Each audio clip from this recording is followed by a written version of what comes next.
স্বর্ণকারের কাছে গেলে স্বর্ণকার হওয়া যায়, মোটর সাইকেলের মেকারের কাছে গেলে থাকলে মোটর সাইকেলের মেকার হওয়া যায়, মিস্ত্রি প্রেম করে মায়ের কাছে গেলে মায়েরা হওয়া যায়।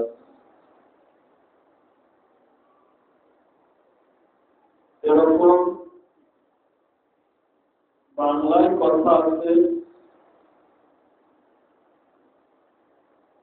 সরার কাছে থাকলে সরার বাও লাগে, চন্দনের কাছে থাকলে চন্দনের বাও লাগে। বাও মানে বাতাস। চন্দনের বাতাসে অনেক রোগ সারে, চন্দনের বাতাসটা জীবাণুমুক্ত করে, আর সরার বাতাসটা জীবাণুযুক্ত করে। সরার বাতাসে মানুষের শরীরের ক্ষতি হয়, আর চন্দনের বাতাসে মানুষের শরীরের কল্যাণ হয়। এজন্য মুরব্বীরা বলতেন, সরার কাছে থাকলে সরার ভালো লাগে, অর্থাৎ শরীর খারাপ হয়ে যায়, আর চন্দনের কাছে থাকলে চন্দনের ভালো লাগে, অর্থাৎ শরীর ভালো থাকে।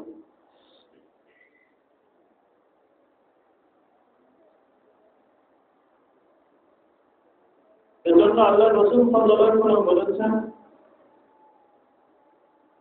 আল মারউ আলা দীনি খলিলি ফালিয়ুদিল মাইয়ু খলিল। তুমি যার সঙ্গে চলাফেরা ওঠা বসা করবা, বন্ধুত্ব করবা, আগেই দেখে শুনে করো।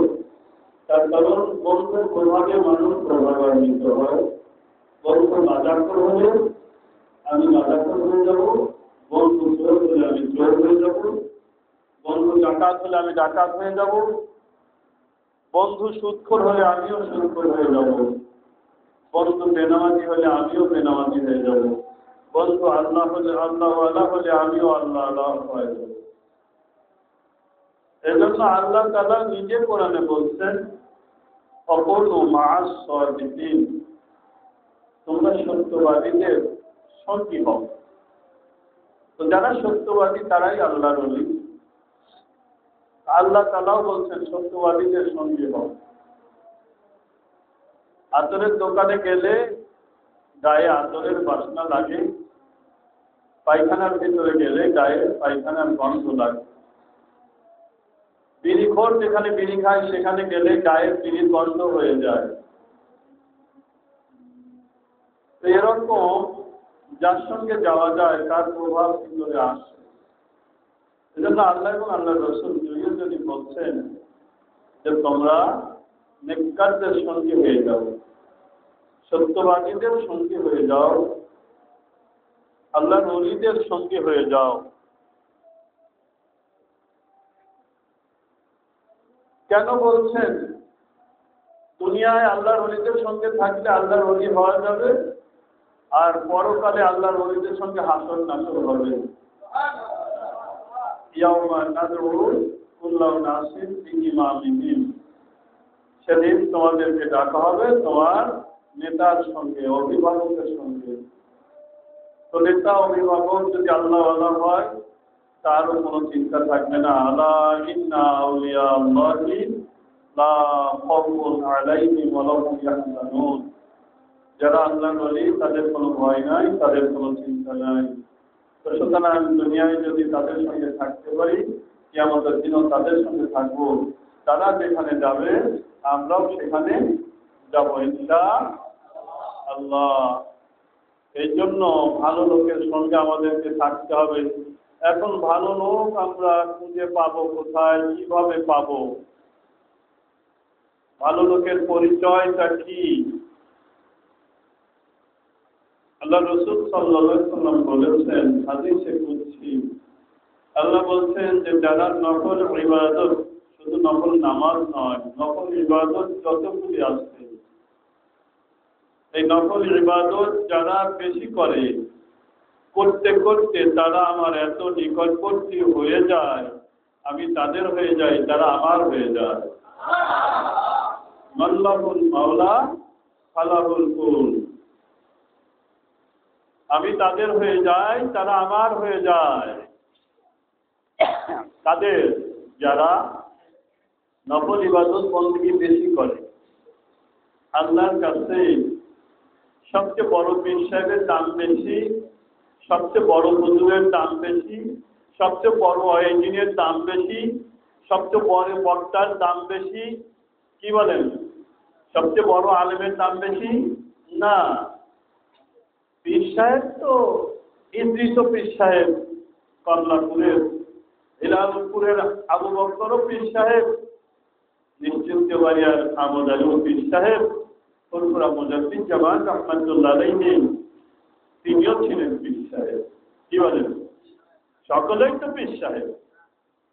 তাহলে পীর যত বড়ই হোক, পীরের কোনো দাম আল্লাহর কাছে নাই।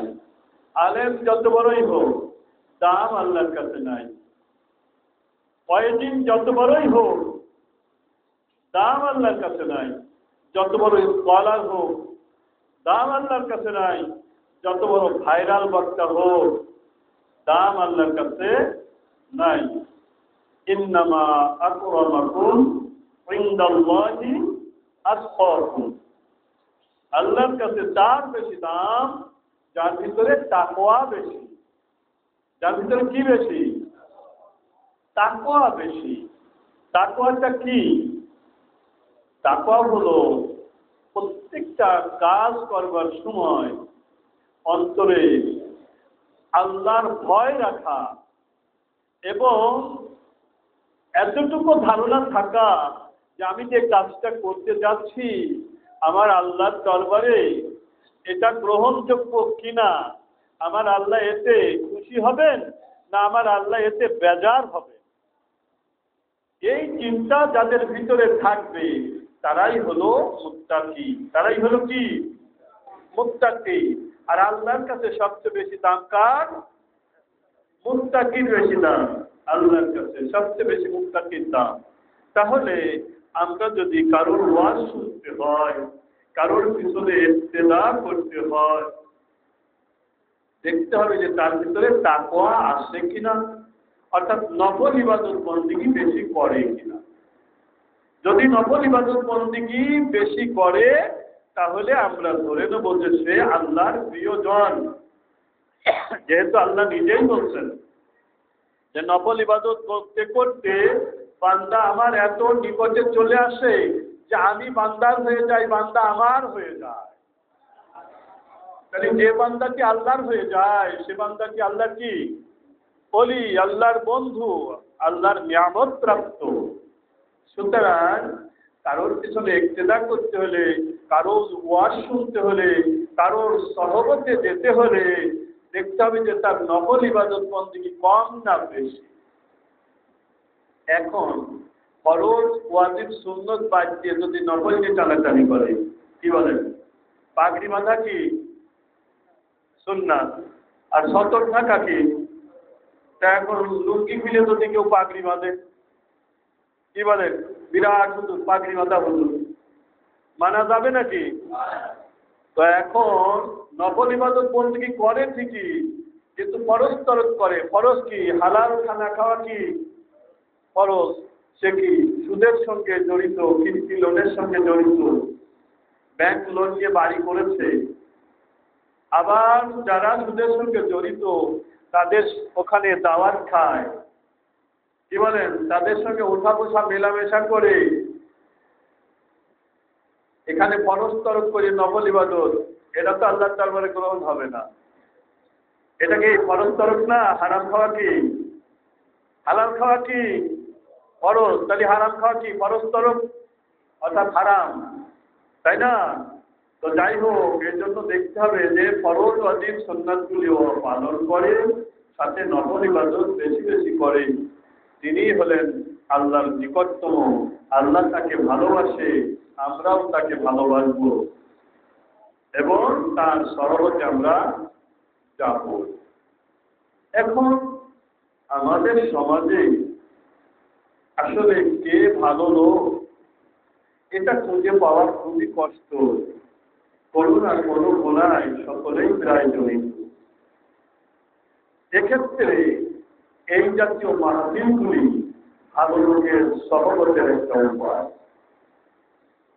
তার কারণ এই মাহফিলে একজন না একজন আল্লাহর ওলি আসেই, একজন না একজন আল্লাহর ওলি, এমন একজন না একজন আছে যার সঙ্গে নবীজির দিদার হয়ে গেছে। বুঝতে পারেন নাই? এই জাতীয় মাহফিলগুলিতে যত বেশি যাওয়া যাবে তত নিকাতের সহবত পাওয়া যাবে। নিকাতের সহবত না লাভ করলে আসলে তো কামাই করা যাবে না কিছু। ওয়াইজি, ফতোয়াবিদ, মুফতি, বড় বড় আলেম, পীর সমাজে অভাব নাই।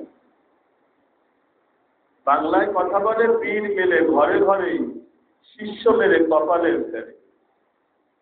পীর মেলে কি ঘরে ঘরে, শিষ্য মেলে কপালের ফেরে। পীরের অ্যাডভার্টাইজমেন্ট করা হয়।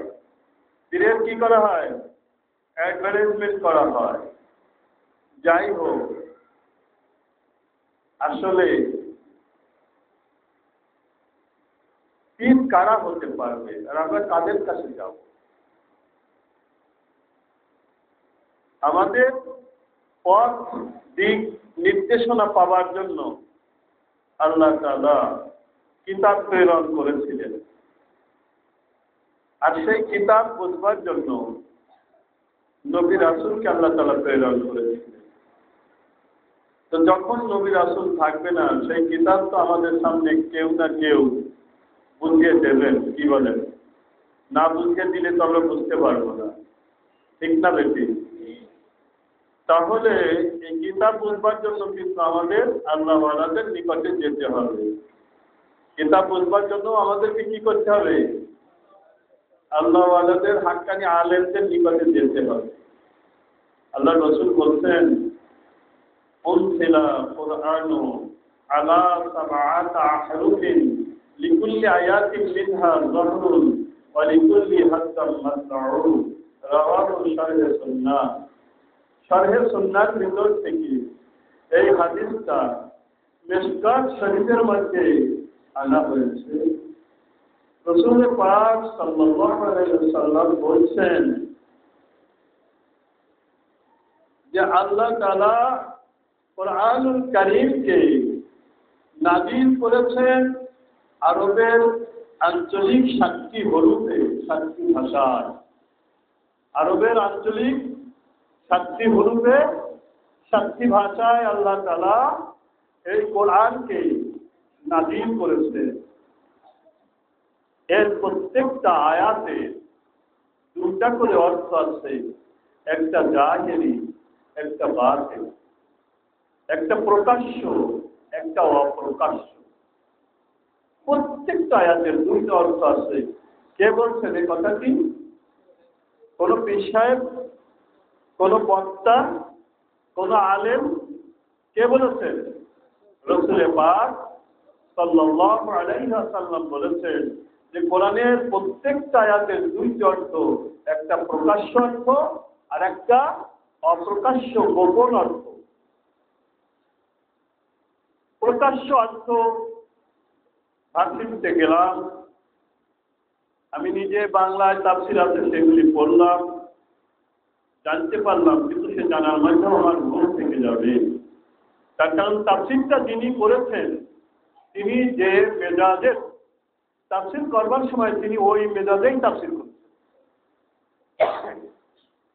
কেউ যদি আন্দোলন মেজাজের হয়ে থাকে, তিনি তাফসীর করেছেন আন্দোলনের মেজাজে, তার তাফসীরের ভিতরে শুধু আন্দোলনেরই কথা।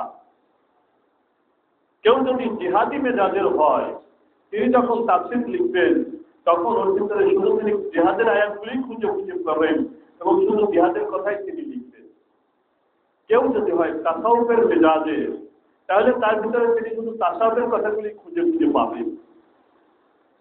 এরকম যে যে মেজাজের তিনি তাফসীর লেখবার সময় ওই মেজাজেরই তাফসীর লিখেছেন। এজন্য যিনি হাক্কানি আলেম, ইলমে শরিয়ত এবং মারিফাত, দুই প্রকারের ইলমের সমন্বয় যার ভিতরে, তিনি যখন তাফসীর করবেন, তিনি এই দুই মেজাজ দিয়ে তাফসীর করবেন। তার তাফসীরের ভিতরে কোরআনের যে প্রত্যেকটা আয়াতের দুইটি অর্থ, তার তাফসীরের ভিতরে এই দুইটি অর্থই প্রকাশিত হবে। এখন আপনি যে তাফসীর করেছেন তিনি যে মেজাজের, আপনি ওইখান থেকে ওই মেজাজের এলেনি অর্জন করতে পারবেন। এজন্য বাংলায় তাফসীর করেই যে আপনি বলবেন যে আমি কোরআনের তাফসীরের অর্জন করেছি জ্ঞান, এজন্য যে কেউ তাফসীর করলে তাফসীর শোনা উচিত হবে না। তার কারণ তিনি কোন তাফসীরটা পড়ে এসেছেন, যে তাফসীরটা পড়ে এসে তিনি তাফসীর করছেন, ওই তাফসীরটা আসলে কোন মেজাজে লেখা, কোন মেজাজে লেখা। যদি এটা আমরা না বুঝি তাহলে কিয়ামতের দিন ধরা পড়ে যেতে হবে। এজন্য তিনি তাফসীর করছেন, তিনি কোন মেজাজের লোক এবং কোন মেজাজের তাফসীর করেছেন এবং সেইটা আমাদেরকে শোনাচ্ছেন। আর যিনি নিজেই বড় মাপের আলেম, যিনি নিজে তাফসীর করতে পারেন, পুরাপুরি না পারলেও কোরআনের আয়াতের শব্দের অর্থগুলি কিছু কিছু বোঝেন, তিনি পড়তে গেলে অনেক সময় তার কাছেও কিছু কিছু ভুল ধরা পড়ে যায়। যেমন আমি অনেকবার আপনাদের বলছি, আল্লাহ তাআলা ইযা জাআ নাসরুল্লাহি ওয়াল ফাতহ ওয়া রাআইতান নাসা ইয়াদখুলুনা ফী দীনিল্লাহি আফওয়াজান ফাসাব্বিহ বিহামদি রাব্বিকা ওয়াস্তাগফিরহু ইন্নাহু কানা তাওয়াবা। এই সূরাটা নাযিল করেছেন যাদের মেজাজ তাসাউফপন্থী, তারা বলছেন যে যেহেতু নবী পাক সাল্লাল্লাহু আলাইহি ওয়াসাল্লাম কখনোই কোনো ভুল করেন নাই, তিনি যেটা করেছেন সেটাই শরীয়ত, সুতরাং যদি ভুল করেও থাকেন নবীজির তওবার প্রয়োজন হয় নাই, আল্লাহ তাআলা ক্ষমা করে দিতেন। সুতরাং এখানে নবীজিকে অপরাধী সাব্যস্ত করে আল্লাহ ক্ষমা করতে চাইতে বলেন নাই, বরং উম্মতের পক্ষ থেকে ক্ষমা চাইতে বলেছেন, ওজিফা হিসাবে ক্ষমা চাইতে বলেছেন। কি হিসাবে? ওজিফা। এজন্য রাসূল পাক সাল্লাল্লাহু আলাইহি ওয়াসাল্লাম প্রত্যেক দিন 70 বারেরও অধিক বা 100 বারেরও অধিক তওবা করতেন ওজিফা হিসাবে। আর এই নির্দেশটাও ছিল যেদিন তারপরের থেকেই রাসূল এরকম করতেন। এই নির্দেশটা ছিল রাসূল পাক সাল্লাল্লাহু আলাইহি ওয়াসাল্লামের বিদায়ের কিছুদিন আগে, 85 দিন বা 80 দিন এরকম বোধহয় সূরা নাসর নাজিল হয়েছিল রাসূলের ওফাতের 80 দিনকে 85 দিন আগে। এই সময় আল্লাহ নির্দেশ দিয়েছিলেন যে তোমার জীবনের শেষ প্রান্তে তুমি পৌঁছে গেছো, তোমার দায়িত্ব পুরোপুরি পালন হয়ে গেছে, এখন তোমার বিদায়ের সময় তুমি সুবহানাল্লাহ বলো, আলহামদুলিল্লাহ বলো, আস্তাগফিরুল্লাহ বলো, এইটা বললেন। সুতরাং যাদের মেজাজ তাসাউফের মেজাজ, তারা বললেন এটা হলো ওজিফা, এটা হলো উম্মতের পক্ষ থেকে ক্ষমা চাওয়া, এটা হলো উম্মতকে শিক্ষা দেওয়া। আর যাদের মেজাজ নবীজির প্রতি একটু দুর্বল আছে, অর্থাৎ নবীজি নিষ্পাপ, এ কথা যারা বুঝতে চায় না যে মানুষ মাত্রই ভুল করতে পারে, এরকম ধারণা যাদের ভিতরে, তারা বলছে যে নবীজি ভুল করেছিল, আল্লাহ তওবা করতে বলেছে। তাহলে এই দুইটা তাফসীর দুই মেজাজের হয়ে গেল। এখন আমি পরে যেটা বললাম, এই মেজাজের লোকের তাফসীর যদি শোনেন আপনি ধ্বংস হয়ে যাবেন। প্রথমে যেটা বললাম, ওই মেজাজের লোকের তাফসীর যদি শোনেন বা পড়েন তাহলে আপনি সঠিক আকীদায় প্রতিষ্ঠিত থাকতে পারবেন। এখন হলো এই তাফসীরে যে শরীয়ত মারিফতের দুইটা এলেম আছে, একটা জাহিরি একটা বাতিনি অর্থ আছে। জাহিরি অর্থ সকলেই আমরা আজকাল শিখে ফেলেছি, কিন্তু বাতিনি অর্থ কি করে শিখব এবং কে জানে? কে জানে? প্রথম কথা হলো যে মানুষের চোখে ছানি পড়ে, কি বলেন? চোখে ছানি পড়ে না? ছানি পড়লে তখন কি বই পুস্তক পড়া যায়? পড়া যায় না। কি করতে হয়? ছানি তুলতে হয়। ছানি তুললেই কি পড়া যায়? পড়া যায় না। কি লাগে? আলো লাগে। কি লাগে? আলো লাগে। চোখে ছানি পড়লে বই পড়া যায় না, কোরআন পড়া যায় না। কোরআন হলো মুমিনদের দিক নির্দেশনা দেয়, হেদায়েত দেয়। কিন্তু চোখে যদি ছানি পড়ে এই কোরআনও পড়া যায় না, দিক নির্দেশনা হেদায়েত কোরআনের নিকট থেকে পাওয়া যায় না। ছানি তুলে ফেললাম, কিন্তু যদি অন্ধকার হয় তাও কোরআন পড়া যায় না, দিক নির্দেশনা পাওয়া যায় না। তখন কি করতে হয়? অন্য যারা জানে, যাদের দৃষ্টিশক্তি ভালো আছে, যাদের চোখে ছানি পড়ে নাই, যাদের কাছে আলো আছে, তাদের কাছে গিয়ে বুঝে নিতে হয়। তাদের কাছে গিয়ে কি করতে হয়? বুঝে নিতে হয়। তো এখন চোখ তো আমাদের তিনটা, দুইটা চোখ আমরা দেখি বা দুইটা চোখের ছানি পড়েছে বুঝি বা তুলতে পারি, কিন্তু আর একটা চোখ যে আসছে সেটার ছানি তো আমরা দেখি না, আমরা বুঝি না, আমরা তুলতেও পারি না। কি বলেন? পারি নাকি? পারি। তার নিয়ম আছে। সে চোখটা কোথায়? আল্লাহ তাআলা কোরআনে যেটা সূরা হজের ৪৬ নম্বর আয়াতে বলছেন, ওয়ালাকিন তা'মাল কুলুবুল্লাতী ফিস সুদূর, তাদের বুকের ভিতরে সিনার মধ্যে অবস্থিত কলবের দৃষ্টি অন্ধ। তাহলে আমার ছানি পড়েছে আমার ওই কলবের দৃষ্টিতে। আর এই কলবের দৃষ্টি কি কাজে লাগে? যেহেতু কোরআনের একটা জাহেরি, একটা প্রকাশ্য, একটা বাতনি, একটা অপ্রকাশ্য অর্থ আছে, তাহলে জাহেরি অর্থ, প্রকাশ্য অর্থ বুঝতে হলে, পড়তে হলে জাহেরি চোখ লাগে, আর বাতনি অর্থ বুঝতে হলে, পড়তে হলে বাতনি চোখ লাগে। এই বাতুনি চোখে যদি ছানি পড়ে, এই ছানি কি করে তুলতে হয়? আল্লাহ রাসূল বলছেন, লিকুল্লি শাইইন সিকালা ওয়া সিকালাতিল কুলুবি যিকরিল্লাহ। প্রত্যেকটা বস্তু পরিষ্কারের জন্য যেমন মাজন আছে, প্রত্যেকটা রোগ সারানোর যেমন ঔষধ আছে, বাহ্যিক চোখের ছানি তোলার যেমন চিকিৎসা আছে, অনুরূপ অন্তর চক্ষু, যেটা কলবের বুকের ভিতরে যে চক্ষুটা অবস্থিত, এই চোখের ছানি তোলার জন্য ঔষধ আছে, মাজন আছে। সেটা কি? কি? প্রত্যেকটা বস্তু পরিষ্কারের মাজন হলো যেমন আছে, অনুরূপ মানুষের কলবের চোখের দৃষ্টি পরিষ্কারের মাজন হলো আল্লাহ তাআলার জিকির। আল্লাহ তাআলার জিকির। আরো কি বলছেন? যে আল্লাহর জাহান্নাম থেকে নিষ্কৃতি পাওয়ার জন্য জিকিরের থেকে উত্তম কোনো আমল আর নাই। তার কারণ কি? কারণ হলো অন্তর্চক্ষু যদি খোলা না থাকে, তাহলে কোরআনের প্রকৃত অর্থ তো জানতে পারবো না। যদি জানতে না পারি, তাহলে আমি প্রকৃত কোরআন অনুযায়ী জীবনযাপন করতে পারবো না, তাহলে আমি জাহান্নাম থেকে বাঁচতে পারলাম না। কিন্তু যদি আমার অন্তর্চক্ষু খোলা থাকে, আমি জিকির দ্বারা যদি অন্তরের চক্ষুটাকে পরিষ্কার পরিচ্ছন্ন রাখি, তাহলে আমি কোরআনের জাহিরি বাতিনি দুই অর্থই বুঝতে পারবো, আমি সঠিক পথের উপরে চলতে পারবো, সঠিক পথের উপরে চলতে পারবো।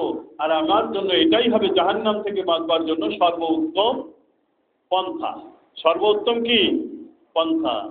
সুফি আবুল আইস, ফকি আবুল আইস সমরকন্দি একটা বই লিখেছেন, বইটার নাম হলো তাম্বিহুল গাফিলিন।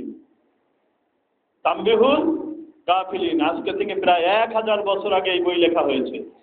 কতদিন আগে? 1000 বছরের পূর্বের যে আলেম, ওই আলেমের মতো বড় আলেম আজকের যুগে কি আর আছে? নাই, নাই। তো তিনি লিখেছেন যে জিকির দ্বারা কলবের চোখের মরিচা দূর করলাম, ছানি দূর করলাম, এখন লাগবে আলো। এই আলো লাভ করতে হলে 4টা কাজ করতে হবে। কয়টা কাজ? খুব ভালো করে মনে রাখবেন, 4টা কাজ করতে হবে। সেটা কি সপ্তাহে একদিন? কি বলেন? সপ্তাহে একদিন, মাসে একদিন, বছরে একদিন? প্রত্যেক দিন সকাল সন্ধ্যায়, প্রত্যেক দিন। ইয়া আইয়ুহাল্লাযীনা আমানু যকুরুল্লাহা যিকরান কাসীরা ওয়াসাব্বিহুহু বুকরাতাও ওয়া আসীলা। তোমরা জিকির করো প্রত্যেক দিন বেশি বেশি করে, সকাল সন্ধ্যায়। তো সকালে ফজরের নামাজ, ফরজ 2 রাকাত, সুন্নত 2 রাকাত, আরো কি বেশি পড়া যায়? পড়া তো যায় না, তাহলে নামাজ না। আলোর স্বল্পতা থাকে ওই সময়, এজন্য কোরআন ওই সময় পড়া নিষেধ। চোখের দৃষ্টি পরিবর্তন হয় ওই সময়, ওই জন্য ওই সময় কোরআন পড়াও নিষেধ। তাহলে এই জিকিরটাও করা গেল না। তো রোজা তো সকালে আর সন্ধ্যায় করে না, রোজা করে সকাল থেকে সন্ধ্যা পর্যন্ত। তাহলে এটাও হলো না। তাহলে এই যে কথাটা আল্লাহ কোরআনে বলেছেন, এর জাহিরি অর্থ হলো যে তোমরা সকাল থেকে সন্ধ্যা পর্যন্ত অথবা সকাল সন্ধ্যায় জিকির করো। আর এর বাদনী অর্থ হলো সকালে সন্ধ্যায় বেশি বেশি করে আল্লাহ তাআলার নামের জিকির, কলমার জিকির, এগুলি বেশি বেশি করে করো। তাহলে প্রত্যেক দিন আমাদেরকে করতে হবে এই জিকির, যেরকম আমরা আজকে করলাম। কি বলেন, সকলেই রাজি আছেন তো? করেন তো সকলেই? করবেন ইনশাআল্লাহ, সকলেই করবেন। যদি শরীর খারাপ থাকে অল্প করবেন, তাও করবেন। কি বুঝতে পারছেন? যাই হোক,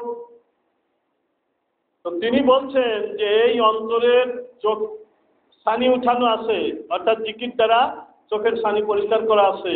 কিন্তু যদি আলো না থাকে তাহলে তো আর পড়া যাবে না। কি বলেন? এজন্য আলো লাগবে। এই আলো অর্জনের উপায় হলো চারটা। কয়টা কাজ করতে হবে?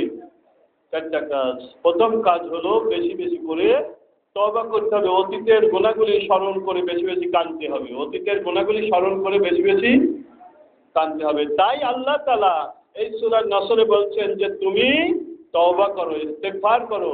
এটা গুনাহ মাফের জন্য নয়, অতীতের গুনাহগুলি স্মরণ করে বেশি বেশি তওবা করলে অন্তরের আলো প্রজ্বলিত হয়। এইটা উম্মতকে শিক্ষা দেওয়ার জন্য রাসূলকে আল্লাহ তাআলা বললেন। যাই হোক, 2 নম্বর, এই তওবা বেশি বেশি করলে কি হয়? অতীতের গুনাহ স্মরণ করে আল্লাহ রাসূল বলেছেন, যারা অতীতের গুনাহ স্মরণ করে চোখ দিয়ে মাছির মাথার মতো এক ফোঁটা পানি বার করবে, আল্লাহ তাআলা তাদের জীবনের সব গুনাহ মাফ করে দেবেন। শুধু তাই নয়, রাসূল বলেছেন, একজন পথিক যখন মরুভূমির মাঝে মাল সামানা হারায় মৃত্যুর জন্য প্রস্তুত হয়ে যাওয়ার পরে যখন আবার মাল সামানা ফিরে পায়, তখন যেরূপ খুশি হয়, কোনো গুনাহগার তওবা করে ফিরে আসলে আল্লাহ তাআলা সেইরূপ খুশি হয়। তাহলে এই আমলটা যদি সকাল সন্ধ্যায় করা যায়, আল্লাহ তাআলা কিরকম খুশি হয় বুঝতে পারছেন তো? এখানে রাসূল বলছেন যে ওই বান্দা খুশি হয়ে বলতেছে যে আল্লাহ, আমি তোমার প্রভু, তুমি আমার বান্দা। খুশির স্রোতে। কথা কি ঠিক বলছে? হ্যাঁ, কথা কি ঠিক বলছে? কথা তো এটা শিরকি কথা নাকি? যাই হোক, এটা হলো খুশির চোটে বলে ফেলছে। তা আল্লাহ ওর থেকেও বেশি খুশি হয়। আল্লাহ ওই বান্দার থেকেও বেশি খুশি হয় যখন কোনো আল্লাহর বান্দা তওবা করে, ওনার কথা স্মরণ করে চোখের পানি ফেলে কাঁদে। আমার আল্লাহ ওর থেকে বেশি খুশি হয়। তো আমার আল্লাহকে খুশি করার দরকার আছে না নাই? যাই হোক, 2 নম্বর হলো নেককারদের সহবতে যাওয়া, আল্লাহর ওলিদের সহবতে যাওয়া। তো নেককার আল্লাহর ওলি কারা? বলেন কারা? যারা নফল ইবাদত বেশি করে, কিন্তু ফরজ ওয়াজিব সুন্নাত বাদ দিয়ে না। ফরজ ওয়াজিব সুন্নাত গুলি তো করেই, সাথে নফল ইবাদত বেশি করে। এরা হলো নেককার, এদের কাছে যেতে বলছেন আল্লাহ তাআলা। 3 নম্বর হলো অল্প পরিমাণে খানা খাওয়া। সাবধান, পেট পুরে কেউ খানা খাবেন না। পেটের 3 ভাগ করবেন, 1 ভাগ খানা, 1 ভাগ পানি, 1 ভাগ নিঃশ্বাস নেওয়ার জন্য, বাতাস নেওয়ার জন্য। 3 ভাগ করে 1 ভাগ খানা, 1 ভাগ পানি, 1 ভাগ বাতাস নেওয়ার জন্য, এভাবে খানা খাওয়া। 4 নম্বর হলো আল্লাহ যতটুকু সুস্থতা দিয়েছেন, যতটুকু সম্পদ দিয়েছেন, যতগুলি সন্তান দিয়েছেন, যেরকম স্ত্রী দান করেছেন, যতটুকু এলেম দান করেছেন, যতটুকু ক্ষমতা দান করেছেন, তাতেই খুশি থাকা। তাতেই কি? খুশি থাকা, সন্তুষ্ট থাকা। এর অর্থ কিন্তু আবার এই নয় যে যা আছে এই থাক, আর কামাই করবো না, না তা না। কামাইয়ের জন্য হালাল পথে চেষ্টা করব। নামাজ, রোজা, হজ, যাকাত, জিহাদ, তাবলীগ, জিকির আজকার, কোরআন তেলাওয়াত কোনোটা বাদ না দিয়ে যতটুকু সময় পাই, এই সময়তে হালাল উপার্জনের জন্য, সম্পদ বাড়ানোর জন্য, ক্ষমতা বাড়ানোর জন্য, ইজ্জত বাড়ানোর জন্য, এলেম বাড়ানোর জন্য চেষ্টা করব। কিন্তু আল্লাহ যতটুকু দেবে অতটুকুতেই কি থাকবো? খুশি থাকবো, সন্তুষ্ট থাকবো। আল্লাহ তাআলা আমাদের সকলকে এই যতটুকু আজকে বললাম এতটুকুই যদি আমরা আমল করতে পারি পরকালে নাজাত দেবেন ইনশাআল্লাহ। আল্লাহ তাআলা আমাদের সকলকে তৌফিক দান করুন। সকলে বলে আল্লাহুম্মা